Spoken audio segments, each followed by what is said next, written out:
Hello and welcome. I am a virtual math teacher, and as I reflect on my virtual teaching experiences, one stands out. I can remember a time when I was teaching a lesson and the speakers went out in the classroom where the students were and could not be fixed. I continued the lesson through screen sharing and using the chat. One of my students messaged me and asked, "Why did you stop talking?" I replied, "Because the speakers are out." My student then responded with, "But some of us have headphones." So I continued the lesson with screen sharing and chat and talking. And of course, I reviewed the lesson the next day to make sure everyone got everything they needed. But right then, it was nice to be reminded that even though everything wasn't going perfectly, some of my students still wanted to learn, still wanted the lesson to continue.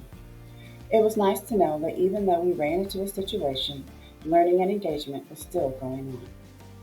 So, what's going on in my classroom? What techniques am I using? Well, I use virtual platforms to try to make every part of the lesson interactive. Let's say, for example, the warm ups. I use virtual platforms that allow the students to write on the screen where I can see how they're solving the problems in real time. Another example is that I ask questions during my presentations, like which step are we supposed to multiply? Then I can show a graph of their responses in real time, like how many students chose step one, or step two, or step three.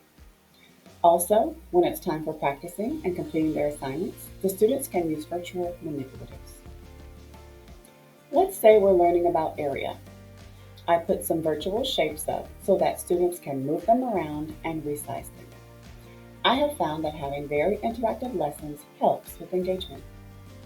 That leads me to what I love most about teaching. Here is a quote by Stan Gutter. The essence of math is not to make simple things complicated, but to make complicated things simple.